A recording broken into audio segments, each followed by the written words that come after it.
Good morning. Right, so my Action 4 camera has a full SD card. So we have to revert to the phone. But no worries. Behind me, and it doesn't look very fantastic, but I'm blessed to be on a construction site because I'm an engineering geologist. So we're looking at the foundations for a 3-story building. But that aside, I thought I'd talk about the geology. So behind me is what's called the Dwight-Tillite. The Dwight from the Dwight group. We used to call it the Dwight Formation, but it got to group status. So the Dwight Formation, the Dwight group, is a permacarboniferous accumulation of glacial sediment laid down 290 million years ago. So it's quite an amazing thing, really. It's scattered everywhere across the countryside, Southeast Africa. There's absolutely no shortage of it. It actually makes a great road aggregate, nice blue hard rock of glacial origin. So you can see all the clasts in it from the underlying Natal group sandstone and from the granites and granite gneisses of the Natal metamorphic province, which is a 1.1 billion year old Precambrian, if that's the word, metamorphic mobile belt. But I thought I'd show you the tillite here, the Dwight. So when South Africa was part of Gondwana, and South Africa was essentially at the South Pole. In fact, just off the coast of Durban, I think about 30 kilometers, the South Pole was about 30 kilometers off the coast of Durban, which is now currently Indian Ocean.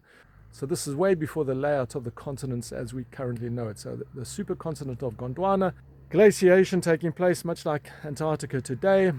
Gondwana was at the South Pole, and we got the accumulation of these glacial tills, which are now known as the Dwight-Tillite, which are exposed behind me in a cutting.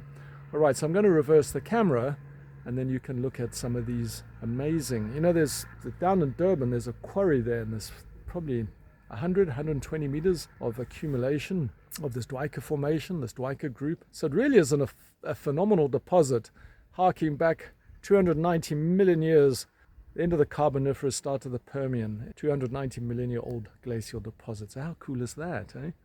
So I told you I was going to take you on an adventure. All right, so let's have a closer look at this deposit.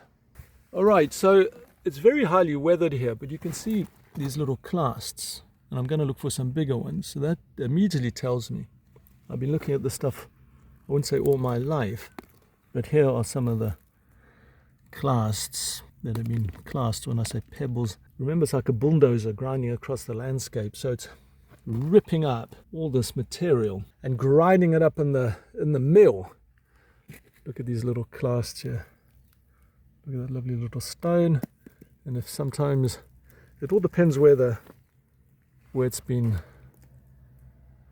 grinding, so to speak. So I haven't seen any lumps of granite here yet, but certainly, excuse the noise. Look, here's a clast. Here's I think a granitic clast. Look at that. That's quite a nice boulder. Hey? You can see the outline of that. How fabulous. There's just tons and tons and tons of evidence. Look, here's another clast in the weathered material. Sometimes you even see drop stones where boulders rafted out on ice flows. Obviously, when the ice melts, drop stones drop through the water column and then landed up in the sediment. I don't see any of that here, but I think you get the picture. You're looking at this highly, highly weathered Dwight-Tillite, the Dwight group.